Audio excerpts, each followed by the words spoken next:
Hello friends, कैसे हैं आप सब। आप सबका स्वागत है आपके अपने YouTube channel Shivani free online classes पर। दोस्तों, आज मैं आपके लिए जो टॉपिक लेकर आई हूँ, मतलब कि इसमें हम एमसीक्यू क्वेश्चन करेंगे जो हमारे टीचिंग एग्ज़ाम और जो बीएड के एग्ज़ाम हो रहे हैं उसमें आपको हेल्पफुल होंगे। ये हमारा कोर्स सब्जेक्ट 104 का है, बीएड फर्स्ट ईयर का, जिसका विषय है हमारा टीचर टीचिंग एंड टेक्नोलॉजी। तो चलिए स्टार्ट करते हैं। हमारा पहला क्वेश्चन है, IAPL की स्थापना कब हुई। ए 1966 में, बी 1977 में, सी 1988 में और डी किसी में भी नहीं। तो इसकी स्थापना 1966 में हुई थी। क्वेश्चन नंबर 2 है हमारा, राष्ट्रीय परिषद NCERT की स्थापना कब हुई।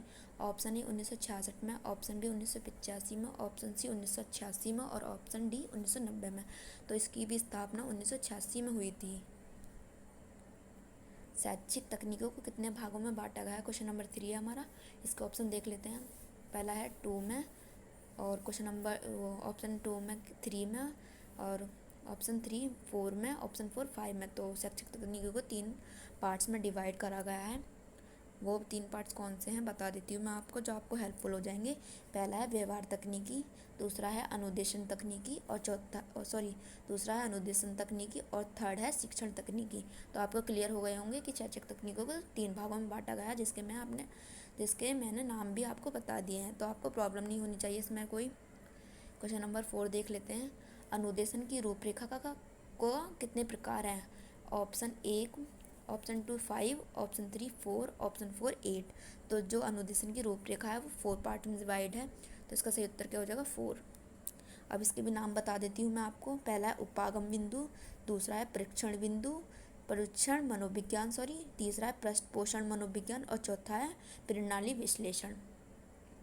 तो आपको इसको में भी प्रॉब्लम नहीं होनी चाहिए कि अगर आपको नाम भी पूछे तो आप नोट डाउन करते जाएं साथ के साथ, जिससे आपको प्रॉब्लम ना हो। तो चलिए 5th क्वेश्चन देख लेते हैं। 5th क्वेश्चन क्या है। शैक्षिक तकनीकी का स्वरूप कौन सा है। पहला का है शैक्षिक तकनीक प्रथम अथवा हार्डवेयर उपागम, दूसरा है शैक्षिक तकनीकी द्वितीय अथवा सॉफ्टवेयर का उपागम, तीसरा है ए और बी दोनों और चौथा है कोई नहीं। तो जो इसका स्वरूप है शैक्षिक तकनीकी का वो है ए और बी दोनों, मतलब कि शैक्षिक तकनीकी प्रथम अथवा हार्डवेयर उपागम और दूसरा शैक्षिक तकनीकी द्वितीय अथवा सॉफ्टवेयर उपागम। तो इसके दोनों हो जाएंगे ये बोथ, मतलब कि। क्वेश्चन नंबर 6 देख लेते हैं। कठोर उपागम सामग्री में निम्नलिखित में से कौन सा आता है।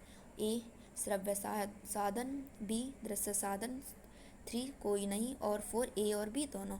तो जो ये कठोर उपागम सामग्री होती है हमारी, इसमें ए और बी दोनों आते हैं। तो इसका सही उत्तर क्या हो जाएगा ए और बी दोनों। क्वेश्चन नंबर 7 है हमारे, नहीं आएगा यहाँ। प्रेसी ने किस उपागम पर बल दिया है। ऑप्शन ए हार्डवेयर पर, ऑप्शन 2 सॉफ्टवेयर पर, ऑप्शन 3 कोई नहीं। तो प्रेसी है जो उसने हार्डवेयर उपागम पर बल दिया है, ठीक है। तो इसका सही उत्तर क्या हो जाएगा कि प्रेसी ने हार्डवेयर उपागम पर बल दिया है। दोस्तों, ये वीडियो आपके लिए बहुत इंपॉर्टेंट है, क्योंकि जो हमारे कोर्स सब्जेक्ट होते हैं वो सेम ही होते हैं। तो आपको अच्छे से प्रैक्टिस करनी है कि ये हमारे सीटेट का जब हम एग्ज़ाम देते हैं उसमें भी बहुत हेल्पफुल होते हैं, क्योंकि ये सभी टीचिंग एग्ज़ाम में इंपॉर्टेंट होते हैं, क्योंकि ये सब्जेक्ट बहुत इंपॉर्टेंट है और इसका नाम भी टीचर टीचिंग एंड टेक्नोलॉजी है। तो बहुत इंपॉर्टेंट है। इसमें बताया जाता है कि हमें कैसे पढ़ाना चाहिए, ये सब, ठीक है। क्वेश्चन नंबर 8 है हमारा, स्किनर ने किस उपागम पर बल दिया है। ए सॉफ्टवेयर पर, 2 हार्डवेयर पर, 3 सॉफ्टवेयर और हार्डवेयर पर और चौथा कोई नहीं। तो जो स्किनर हैं उन्होंने सॉफ्टवेयर उपागम पर बल दिया है और प्रेसी ने हार्डवेयर पर। कोई कन्फ्यूज़न ना हो जाना। क्वेश्चन नंबर 9 हमारा, सन 1962 में थॉमस गिलबर्ट ने किस विधि का विकास किया है। मैथेटिक्स, दूसरा है विज्ञान, तीसरा ए और बी दोनों और चौथा है कोई नहीं। तो जो सन 62 में थॉमस गिलबर्ट ने विधि का विकास किया है वो है मैथेटिक्स है, ठीक है। मैथेटिक्स।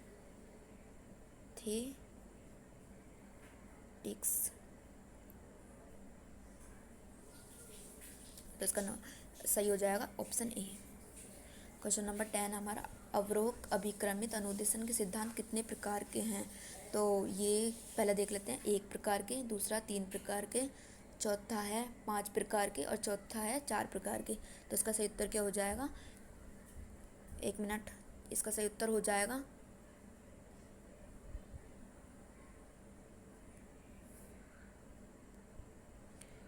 ये है हमारे 3 प्रकार के। ठीक है, तो 10 का आंसर हो जाएगा 3 प्रकार। क्वेश्चन नंबर 11 है हमारा, अभिक्रमित अध्ययन की रचना को कितने भागों में बांटा गया है? 1 में, ऑप्शन 2 3 में, ऑप्शन 3 5 में, ऑप्शन 4 4 में। तो ये इसको 3 पार्ट्स में डिवाइड करा गया है। क्वेश्चन नंबर 2 सही हो जाएगा हमारा। 12वां है हमारा, बाहरी मानदंड कितने प्रकार के होते हैं? ठीक है, 1 प्रकार के होते हैं, या 2 प्रकार के होते हैं, या 3 प्रकार के होते हैं, या 5 प्रकार के होते हैं। तो जो बाहरी मानदंड होते हैं वो 3 टाइप्स के होते हैं हमारे। जैक्सन के अनुसार शिक्षण प्रक्रिया को कितने भागों में विभाजित किया जाता है? ऑप्शन 1 2 में, ऑप्शन 2 7 में, ऑप्शन 3 4 में और ऑप्शन 4 3 में। तो जैक्सन है जो वो 3 पार्ट्स में, उन्होंने 3 शिक्षण प्रक्रिया को 3 पार्ट्स में डिवाइड करा है। और वो कौन कौन से हैं मैं बता देती हूँ आपको। पहला है पूर्व क्रियावस्था, दूसरा है अंत क्रियावस्था और चौथा है उत्तर क्रियावस्था। ठीक है, तो मतलब कि 3 पार्ट्स में डिवाइड करा है ये। तो इसका सही उत्तर क्या हो जाएगा हमारा? 3 पार्ट्स। क्वेश्चन नंबर 15 हमारा, शिक्षण